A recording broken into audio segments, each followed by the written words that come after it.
Hello everyone, welcome to Sneha History classes. I hope you all are doing well. In today's video, I will going to talk about social and economic life under Gupta. So this topic comes under Unit 3. So इससे पहले जो Gupta empire पे था that was rise of Guptas, which I have already covered in two parts. Today I will discuss about the social life, ठीक है, and in the next video I will be covering the economic life under Gupta's. सो बहुत कुछ है जानने को, चलिए शुरू करते हैं। तो स्ट्रेट अवे हम सोशल लाइफ के बारे में बात करते हैं। देखिए, जो भी सोर्सेज हमें एंशियंट टाइम पे मिले हैं, like the archaeological sources and literary sources, उन्हें उससे हमें उस समय की सोशल, इकोनॉमिक, रिलीजियस लाइफ या इसके साथ कल्चरल लाइफ के बारे में भी काफ़ी इंफॉर्मेशन मिलती है। तो आज हम सोशल लाइफ के बारे में बात करेंगे कि जो सोसाइटी थी वो किस तरीके की थी और क्या सिस्टम वहाँ पे फॉलो किए जाते थे। इसमें the first topic is joint family system. तो अगर आप गुप्ता पीरियड में देखेंगे तो you will going to find joint family system, की मतलब पूरी फैमिली एक साथ मिलके रहती थी। एंड जो सीनियर मोस्ट मेंबर होता था फैमिली का, he was the head of the family, जिसको सब जो है काफी रिस्पेक्ट देते थे। और because it was a patriarchal, the society was patriarchal in nature, तो ऑब्वियसली जो मेल हेड है, ठीक है, वो जो मेल जो सबसे सीनियर मेंबर है, that is the male head, उसको सब लोग काफी रिस्पेक्ट पे करते थे। He was being considered as the head. और अगर हम प्रॉपर्टी की बात करें तो उस समय पे आप देखोगे कि जो ओनरशिप है प्रॉपर्टी की, तो वो जो फादर होता था, ही was the owner of the property. और जनरली क्या होता था, जो बेटे हैं उसके, उनको इक्वल राइट मिलता था प्रॉपर्टी में। वेयर एज अगर हम डॉटर्स की बात करें, so they could not claim any share in the property. तो प्रॉपर्टी में कोई भी शेयर उनको नहीं दिया जाता था। हाउएवर उनको उस चीज को कंपनसेट करने के लिए उनको डाउरी दिया जाता था। तो आप एंशियंट टाइम पे you will going to find this term स्त्री धन। तो स्त्री धन क्या होता है, जो मैरिज के टाइम पे लड़की को जो भी ज्वेलरी या गिफ्ट्स वगैरह दिए जाते हैं वो उसकी प्रॉपर्टी होती है। तो इसी वजह से आप देखेंगे प्रॉपर्टी में उसको कोई शेयर नहीं मिल रहा है, बट उसको डाउरी में जो जो चीजें मिल जाती है वो उसका आप कह सकते हो उसकी वेल्थ है। Now next, as position of women, जैसे as you have already seen कि उनको कोई प्रॉपर्टी शेयर नहीं मिलता था, तो आप देखेंगे गुप्ता पीरियड में आते आते जो वुमेन की कंडीशन है वो डिट्रियोरेट होती जा रही है, वो गिरती जा रही है। ठीक है, अब वो आप देखेंगे, however they have been given respect in the society, but अगर हम उनको कंपेयर करें मॉडर्न टाइम से, वैदिक टाइम से, तो उनकी कंडीशन काफी ज्यादा खराब हो गई है इस समय तक आते आते। और उनका मेन जो फंक्शन है सोसाइटी में वो रही रह गया है कि she should be an ideal wife and an ideal mother. ठीक है, अच्छी पत्नी बननी, अच्छी माँ बनना है, उनका यही जिम्मेदारी थी और यही उनको पूरी करनी थी। But she was being considered as अर्धांगिनी and used to take part in all the social and religious functions. But आप ये भी देखेंगे कुछ ही पर्टिकुलर जो अपर सेक्शन ऑफ द सोसाइटी है, उसी में आपको ये चीज देखने को मिलेगी कि जो वुमेन है उनकी इक्वल इम्पोर्टेंट है, या अब उनको एजुकेशन भी मिल रहा है। आप जैसे जैसे हायरार्किकली लोअर पोजीशन पे आते जाएंगे सोशल स्ट्रक्चर में, तो वहां पे आप देखेंगे उनकी इन्वॉल्वमेंट कम होती जा रही है। आप इस समय पे you will going to find lot of social evils in the society. ठीक है, सामाजिक बुराइयां काफी आ गई थी। जैसे कि सबसे पहले हम बात करते हैं custom of child marriage. So it was in वो कि लड़कियों की बहुत जल्दी जो है शादी कर दी जा रही थी। तो उसी की वजह से आप देखेंगे, बिकॉज जल्दी शादी हो गई है, तो एजुकेशन वो पूरी नहीं कर पा रही है, तो ओवरऑल फिर उनकी जो कंडीशन है वो खराब होती जाती है। और आप मनुस्मृति देखिए, ये इस समय की बड़ी ही इंपॉर्टेंट किताब मानी जाती थी। It was being considered as the Hindu law book. तो अगर आप मनुस्मृति किसी ने पढ़ा है या आपने इसके बारे में सुना होगा, तो ये फर्दर जो है वुमेन की पोजीशन को डिट्रियोरेट करती है। तो इसमें एक श्लोक है जो मैं आपसे बोलना चाहती हूँ। इसमें एक श्लोक दिया गया है जो कि ये दिखाता है कि वुमेन की पोजीशन और शूद्र की पोजीशन किस तरीके से इस समय पे खराब कर दी गई है। तो यहाँ पे लिखा जाता है, ढोल शूद्र पशु अति नारी, ये सब ताड़न के अधिकारी। तो आप देखिए, ऐसा लिखा गया है कि शूद्र, ढोल और जानवर, पशु, अति नारी, इनको मारने का हक है। तो इनको कभी भी अपनी विल के साथ कोई भी मेल मेंबर जो है वो इनको मार सकता है। ये एक पर्टिकुलर कोट जो है मनुस्मृति का, वो दिखाता है कि वुमेन की जो पोजीशन है उसको कितनी बुरी तरीके से खराब कर दिया गया है। उसके ऊपर बहुत सारी रिस्ट्रिक्शंस लगा दी गई है। शी वॉज बीइंग डिपेंडेंट शादी से पहले अपने फादर के ऊपर, शादी के बाद अपने हस्बैंड के ऊपर, और उसके बाद अपने बेटे के ऊपर। ठीक है, और birth of a son was being considered very pious. ठीक है, तो इस तरीके की चीजें भी आपको इस समय देखने को मिलेगी। सो थ्रू आउट अगर आप देखें तो यहाँ पे ऑटोमेटिकली वुमेन जो है, और ये तो मैंने आपको सिर्फ एक श्लोक बताया है, इसके अलावा बहुत सारे और रेस्ट्रिक्शन भी कोट किए हैं मनुस्मृति ने, जो कि फर्दर इनकी कंडीशन को खराब कर रहे हैं। एंड अगर शादी की बात करें, मैरिज की, सो जो लड़कियां हैं वो they were not allowed to choose their partner and they had to accept the husband who had been selected by her parents. तो खुद से पार्टनर नहीं चूज कर सकती थी, जो पेरेंट्स ने पार्टनर चूज करके दे दिया वही उनको एक्सेप्ट करना पड़ता था। And but the works of Kalidas, it indicates that the practice of Sayamvar, in which a girl herself chooses her husband, was prevalent among the members of the upper classes. तो यहाँ पे मैं आपको बता दूं, कालिदास के जो हमें काम मिलते हैं, ठीक है, 9 रत्न में से एक रत्न थे कालिदास। ठीक है, और उन्होंने काफी कुछ लिखा है उस समय के बारे में। लिटरेचरिस्ट थे, ड्रामेटिस्ट थे, पोएट भी थे। तो उन्होंने ये बात लिखी है कि जो स्वयंवर का प्रैक्टिस था, इट वाज देयर, बट आप अगेन आप देखोगे जो अपर सेक्शन की वुमेन है, उनकी पोजीशन स्टिल ठीक है अगर हम बाकी और से कंपेयर करें। तो स्वयंवर हमें अपर सेक्शन, अपर क्लास में देखने को मिलता है। And system of polygamy was also there. ठीक है, तो मेनली पॉलीगैमी क्या होती है, having more than one wife. उसका ऑपोजिट है ना monogamy, which having one wife. ठीक है, सो पॉलीगैमी काफी ज्यादा प्रेवलेंट थी इस समय पे। एंड वेर एज देखो, सारी इतनी सारी बीवियों को रखना is not possible for a common man. ठीक है, तो आप देखेंगे तो जो रिच क्लास पीपल होते, जो रूलर्स होते थे, वो काफी ये पॉलीगैमी को प्रैक्टिस करते थे, काफी वाइफ रखते थे। बट वेर एज आप अगर कॉमन मैन की बात करें, सो दे प्रैक्टिस्ड मोनोगैमी। इसके अलावा रीमैरिज ऑफ द विडो, ठीक है, इट वॉज सोशली अलाउड, और इसका रेफरेंस हमें मिलता है जो चंद्रगुप्त टू विक्रमादित्य है। He married Dhruv Devi, the widow of his brother Ramgupta. तो because ruler is following this system कि विडो रिमैरिज को अलाउ कर रहे हैं, वो खुद ऐसी शादी कर रहे हैं, तो जिसकी वजह से सोसाइटी में widow were allowed to get married. इसके बाद पर्दा सिस्टम वाज नॉट प्रेवलेंट। ठीक है, बट आपको सिस्टम ऑफ वेल जरूर देखने को मिलेगा, घूंघट जैसे रखना। तो हायर फैमिलीज में जो प्रिंसेसेस होती थी, सॉरी प्रिंसेसेस होती थी या क्वीन होती थी, तो वो कई दफा जो वेल का यूज करती थी। इसके साथ जो again the women of upper class, the upper section, they took part in public works, and women of higher class participated in administrative function. इसका एग्जाम्पल हमें मिलता है, जो प्रभावती गुप्ता है, the Vakataka queen, conducted administration efficiently. So women were free to take part in fairs and festivals. तो देखो, ये privilege administration में पार्टिसिपेट करने का या हायर एजुकेशन को लेने का, वो सबको ये प्रिविलेज नहीं था। ये सिर्फ जो अपर क्लास वुमेन होती थी उनको ही ये प्रिविलेज दिया गया था। इसके बाद सती वाज आल्सो इन वोग। ठीक है, सती प्रथा भी थी, जहाँ पे जो विलिंगली जो मतलब अलाइव जो वाइफ है उसको अपने हस्बैंड के फ्यूनरल पायर पे जला दिया जाता है। So she is been burned alive. But ऐसा बोला जाता है कि they were not be compelled, उनको जबरदस्ती नहीं की जाती थी सती की, उनकी अपनी चॉइस होती थी, अगर वो सती करना चाहती है तो कर सकती थी। बट ये सिस्टम इस समय पे काफी फेमस था, प्रेवलेंट था, इट वॉज इन वो। और इसका the system of sati during the Gupta period is found in 510 AD में हमें रेफरेंस मिलता है, जहां पे जो गोपराज उनकी वाइफ है, who was the commander of Bhanugupta, became Sati after the death of her husband. तो ऐसे रेफरेंसेस मिले हैं जहां पे सती किया गया है औरतों के द्वारा। इसके बाद प्रोस्टिट्यूशन भी काफी प्रेवलेंट था गुप्ता पीरियड में, और इसको अगेन प्रोस्टिट्यूशन देवर बीइंग लुक्ड डाउन।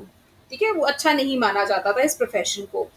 और आप देखेंगे प्रोस्टिट्यूट्स के ऊपर भी टैक्सेस लगाए जाते थे। सो सम ऑफ द फेमस प्रोस्टिट्यूट्स वर वसंत सेना, रागमंजरी एंड चंद्रसेना, जो कि ऐसा माना जाता है later on they left their profession and begin to live with the people of married. ठीक है, तो और वसंत सेना जो बोले, उनके अंदर काफी स्किल्स थी, एजुकेशन भी कईयों ने ली हुई थी। ठीक है, तो जो ये औरतें थी जो फेमस थी, वो आगे चलकर ये प्रोफेशन छोड़ के अच्छे लोगों के साथ रहने लग गई। इसके बाद नेक्स्ट आता है, again, although women were barred from attaining the Vedic instruction or religious education, yet it should not be regarded that the women were completely uneducated. देखो, एजुकेशन आपको पता है वैदिक पीरियड में काफ़ी अच्छी जो वुमेन थी, स्कॉलर्स थी, वुमेन स्कॉलर्स, हाई एजुकेशन भी रिसीव करती थी। बट यहाँ पे आप देखेंगे जो रिलीजियस एजुकेशन या वैदिक एजुकेशन उनको अब इम्पार्ट नहीं की जा रही है। उसके पीछे मेजर रीज़न क्या है? बिकॉज़ चाइल्ड मैरिज हो रही है, तो वही उम्र होती है पढ़ने की, तो वो तो उनसे छीन ली गई है। और उनको कुछ जैसे ये चीज़ें जैसे म्यूज़िक हो गया, डांस हो गया, painting, house hold affairs and playing on the guitar, तो ये सारी चीज़ें उनको पढ़ाई जाती थी। इसके अलावा वुमेन लाइक शीला बेहतरीकर were very famous as scholars. But ऐसे है कि एक्सेप्शंस भी हमें मिलते हैं कि कुछ ऐसी औरतें भी थी जो दे वर वेरी फेमस स्कॉलर्स। इसके अलावा जो प्रभावती हैं, जो कि वकाटका क्वीन थी, she was an educated woman who discharged the duties of an administrator very efficiently and successfully। तो हमें ऐसे रेफरेंस मिलते हैं क्योंकि ये क्वीन है, तो क्वीन को एजुकेशन मिलती थी। वेराज अगर हम ओवरऑल देखें, जनरल बात करें, तो वुमेन को इतनी ज्यादा अच्छी एजुकेशन नहीं दी जाती थी। ठीक है, देवर टॉट म्यूजिक, डांसिंग, बट वैदिक या रिलीजियस एजुकेशन या एडमिनिस्ट्रेशन से रिलेटेड कोई एजुकेशन उनको दी नहीं जाती थी। ऑल राइट, नेक्स्ट हम बात करते हैं कास्ट सिस्टम के ऊपर। So caste system full fledged caste system था। आपको यहाँ पे काफी रिजिड कास्ट सिस्टम देखने को मिलेगा। इस डायग्राम के थ्रू आप देख सकते हैं कि the caste was divided into mainly 4 categories, Brahman, Kshatriya, वैश्य, शूद्र। बट आप एक और कम्युनिटी अति शूद्र, जिसको परिया या हरिजन, अनटचेबल, आउटकास्ट भी, चांडाल्स, डोम्स, ये भी बोला जाता है। ठीक है, इसका भी रेफरेंस हमें इस समय पे मिलता है। अभी तक तो आपने देखा होगा कि यही 4 कैटेगरीज को जो है देखा जाता था कास्ट सिस्टम में। बट आप आपको बहुत क्लियरली आपको जो ये अति शूद्राज है उनका भी रेफरेंस मिलेगा। तो ब्राह्मण्स प्रीस्ट होते थे, क्षत्रियस होते थे वॉरियर्स एंड रूलर्स, वैश्यास होते थे skilled traders, merchants and minor officials, Shudras they used to serve the upper 3 class, they were the unskilled workers. And जो अति शूद्राज है, जो यहाँ पे परिया या हरिजन लिखा गया, आउटकास्ट, अनटचेबल्स, तो देवर बीन, ये तो आगे चलकर देखो, हरिजन जो वर्ड है ये महात्मा गांधी ने कोट किया था, ये यूज करना शुरू किया था अनटचेबल्स के लिए। परिया भी कम्युनिटी थी जो कि अनटचेबल्स को बोला जाता था। इसको अलग अलग नामों से जाना जाता है, अति शूद्राज, अंत्यजाज, अवर्नास। ठीक है, ये तो बाद की आप देखेंगे टर्म्स है, बट इस समय पे इनको जो है अंत्यजाज, अवर्नास कहा जाता था। तो ब्राह्मण्स को आप देखेंगे, क्योंकि हिंदुइज्म काफी प्रेवलेंट है सोसाइटी में। ठीक है, जो रूलर्स हैं वो हिंदू हैं, तो वो लोग क्या कर रहे हैं, ब्राह्मण्स को काफी ज्यादा जो है प्रिविलेज दिए गए हैं। So they were highly respected in the society, they worked as royal priest and the Gupta kings used to take advice from them, क्योंकि पुरोहित होते थे, एडवाइस लेते थे, तो ऑब्वियसली उनकी पोजीशन काफी अच्छी थी। They also use to accompany the kings to the battle field, they also perform yajna and teachings, they were immune from taxes, तो उनसे किसी भी तरीके का टैक्स नहीं लिया जाता था। And they were not given the death sentence, मतलब उनको कैपिटल पनिशमेंट, ठीक है, सजाए मौत भी नहीं दी जाती थी। और देखो, कोई भी कितना भी बड़ा वो क्राइम कर दे, पर उनको कभी भी जो है डेथ पेनाल्टी नहीं दी जाती थी। और इनको दिव्य कंसिडर किया जाता था ब्राह्मण्स को। तो अगर हम ओवरऑल देखें तो ब्राह्मण्स की पोजीशन काफी अच्छी थी इस समय पे। और क्षत्रियस और वैश्यास जो थे, क्षत्रियस रूलर्स, सोल्जर्स होते थे, वैश्यास होते थे एग्रीकल्चर, डोमेस्टिकेशन ऑफ एनिमल्स, ये इनका मेन काम था। They were businessman, traders and they participated in commerce. इसके अलावा आप देखेंगे कुछ और भी जो फॉरेन आप देखेंगे जो फॉरेनर्स थे इस समय पे आए, जैसे कि ग्रीक, सिंथियंस, ठीक है, they also came and settled in India, क्योंकि कास्ट सिस्टम ऐसा ही था कि वो किसी को भी बड़े जल्दी ऑब्जर्व कर लेता था। ठीक है, और इनको पोजीशन दी जाती थी, स्टेटस जो दिया जाता था सेमी क्षत्रियास का। Intercaste marriages were not allowed. Interdining, however, they took place. नहीं, intercaste marriages और interdining took place among the first 3 castes. ठीक है, आप देखोगे later on धीरे धीरे इसमें भी restriction आ जाएगी, बट इस समय तक ऐसा लिखा गया है कि intercaste marriages were allowed। and खैर शूद्रास के साथ वो लोग जो है ये इंटरडाइनिंग और इंटरकास्ट मैरिज वो अवॉइड करते थे। So this section was neglected. फिर हमने जो बात करी, इस समय पे इनको चंडालास बोला जाता था, अंत्यजास और अनटचेबल्स, जो यहाँ पे नीचे हरिजन और परिया लिखा गया है। ठीक है, तो ये जो लोग थे they were treated with hatred और दे वर कंसिडर्ड इम्प्योर। ठीक है, इनको इम्प्योर माना जाता था। उनका टच भी जो है उनकी शेडो भी पोल्यूटिंग समझी जाती थी, तो इनकी कंडीशन काफ़ी ज़्यादा खराब थी। एंड ये जो है बाहर किसी सेटलमेंट में outside the village they used to live there, and they वो मीन जॉब करते थे, जैसे कि burning of the dead bodies और burying them, fishing, hunting, killing animals, ठीक है। तो ये काम इनके होते थे। और जब भी वो सिटी के अंदर आते थे तो उनको लोगों को इन्फॉर्म करना पड़ता था, कैसे, बाय बीटिंग द ड्रम, ठीक है, जिससे कि लोगों को पता चल जाए और जो लोग हैं वो अपने घरों के अंदर चले जाए, क्योंकि उनकी परछाई से भी ऐसा, देखो हिंदुइज्म में ना there is a concept of purity and pollution. तो कुछ ऑक्यूपेशन ऐसे होते थे जो जिसमें पोल्यूशन, जो आपको ऐसा बोला जाता है अशुद्ध कर देते हैं। तो इसी वजह से, क्योंकि ये लोग अशुद्ध काम करते थे, ठीक है, इसके ऊपर बड़े सारे लेजेंड्स भी फेमस हैं, क्योंकि इन्होंने अशुद्ध काम कर दिया, इसीलिए they were being treated like this, ठीक है। सो ये चीज थी। और वो जो लोग थे, जो people of upper class, they did not meant any social relations with them and treated them as outcast. तो इनकी कंडीशन खैर बहुत ज्यादा खराब थी। इसके बाद हम नेक्स्ट बात करते हैं आश्रम सिस्टम की। तो आश्रम सिस्टम को अगर आप देखोगे तो आश्रम क्या है कि एक इंसान को अपने जीवन में कैसे उसको अपना जीवन व्यतीत करना चाहिए, तो उस ह्यूमन लाइफ जो है उसको माना जाता था 100 ईयर्स का। तो उसमें क्लासिफिकेशन थी, ठीक है, कि शुरुआत जो 25 ईयर्स है उसमें ब्रह्मचर्य आश्रम का एक इंसान पालन करेगा। उसके बाद 25 से 50 ईयर्स तक वो वानप्रस्थ आश्रम, सॉरी, गृहस्थ आश्रम का पालन करेगा। उसके बाद 50 से 75 वानप्रस्थ आश्रम का, और सिर्फ 75 से ऊपर चाहे वो 100 साल जिए या उससे भी ज्यादा जिए तो वो संन्यास आश्रम का पालन करेगा। तो ब्रह्मचर्य आश्रम में क्या होता था, जो एक इंसान है उसको माना जाता था कि वो एजुकेशन गेन करे, ठीक है। सो एज अ स्टूडेंट वो गुरुकुल में जाए, गुरु के पास जाए और वहां पे जाके अपनी एजुकेशन को कंप्लीट करे। उसके बाद फिर वो एंटर करता था सेकंड आश्रम में, गृहस्थ आश्रम में, जहां पे उसका काम क्या था, शादी करना और अपनी हाउस होल्डर की ड्यूटीज परफॉर्म करना।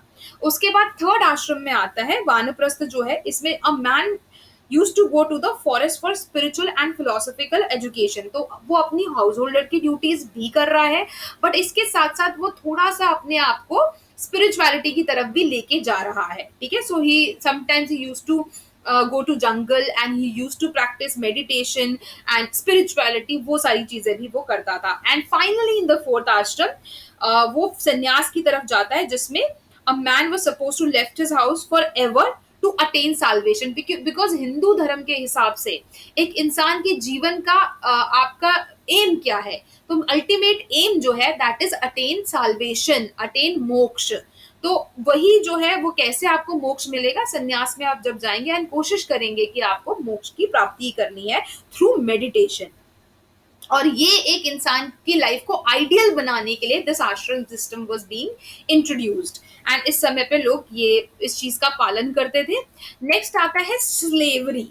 सो स्लेवरी भी एग्जिस्टेंट थी, बट अगर हम इनको फॉरेन कंट्रीज के साथ कंपेयर करें तो उतनी रिजिड या स्ट्रिक्ट नहीं थी स्लेवरी लॉज जो थे। और स्लेव्स होते कौन थे, जो प्रिजनर्स ऑफ वॉर, जो लोग जो युद्ध में हार गए लोग हैं, वो बैंकरप्ट हो गए हैं, जो लोग गैम्बलर्स होते थे, they were being made as slaves. और जो ब्राह्मण्स है they were not allowed to be reduce to the status of a slave. तो ब्राह्मण्स के पास बहुत सारी प्रिविलेज है, वो कोई क्राइम भी कर लेगा, सबसे बड़ा क्राइम भी कर लेगा तो भी उसको डेथ पेनाल्टी नहीं देते थे और उसको स्लेव कभी नहीं बनाया जाता था। और बट एक अच्छी चीज थी यहाँ के स्लेव सिस्टम में, स्लेवरी सिस्टम में इंडिया के गुप्ता पीरियड के टाइम में, वो ये थी कि वो जो स्लेव था वो अपने आप को कभी भी फ्री कर सकता था। वो कैसे कर सकता था, ऑन क्लियरिंग द डेप्ट, जैसे कि किसी से उधार लिया है, आप उसका उधार चुका नहीं पाए हैं तो वो आपको स्लेव बना लेता था, और अगर आप उसका उधार पूरा कर दें तो फिर आपको फ्रीडम दे दी जाती थी। And thus a slave could become free at any time, and the practice of imposing vishti or unpaid labor was also in vogue, जो बिगार बोलते हैं, जिनको बिना पैसे से उनको काम कराना, तो ये प्रैक्टिस भी इस समय पे प्रेवलेंट थी। Okay, now next we talk about food and drinks. तो फूड एंड ड्रिंक्स क्या थी, तो इस समय पे लोग दोनों वेजिटेरियन और नॉन वेजिटेरियन थे। उनकी डाइट में आता था wheat, barley, milk and its by products, fruits and vegetables. इसके साथ जो नॉन वेजिटेरियन लोग थे they preferred sheep, mutton, chicken, fish etcetera. And the people they also consumed liquor. और यहाँ पे फाहियान जो है, he was a Chinese traveller who visited India during the time of Gupta period. तो इन्होंने चंद्रगुप्त टू के टाइम पे उनके कोर्ट में थे, और ये ऐसा लिखते हैं अपने काम में, ठीक है। जो फाहियान है, उनका वर्ड है फोखोकी, इन्होंने बुक लिखी है, उसमें ये लिखते हैं the people did not use wine, onions, meat and garlic. तो जनरल पीपल ये यूज नहीं करते थे। एंड ये कहते हैं कि जो चांडालास थे, इन्होंने अपने वर्क में चांडालास का भी रेफरेंस दिया है। वो कहते थे कि they ate such things and they reared poultry and pigs. But ऐसा है कि हम इसके ऊपर पूरी तरीके से रिलाय नहीं कर सकते। क्यों? क्योंकि जो फाहियान थे वो एक बुद्धिस्ट मॉन्क थे, और उन्होंने बुद्धिज्म से रिलेटेड काफी काम किया है। तो वो बुद्धिस्ट की यहाँ पे बात कर रहे हैं, क्योंकि अगर नॉर्मल हिंदूज की बात करें तो वो वाइन, अनियंस और गार्लिक और मीट भी कंज्यूम करते थे। तो यहाँ पे there is a confusion, Fahien शायद समझ नहीं पाए। और ऐसा बोला जाता है कि the people they always at betel leaf. तो पान खाना बड़ा ट्रेंड में था उस समय पे, तो लोग पान खाते थे।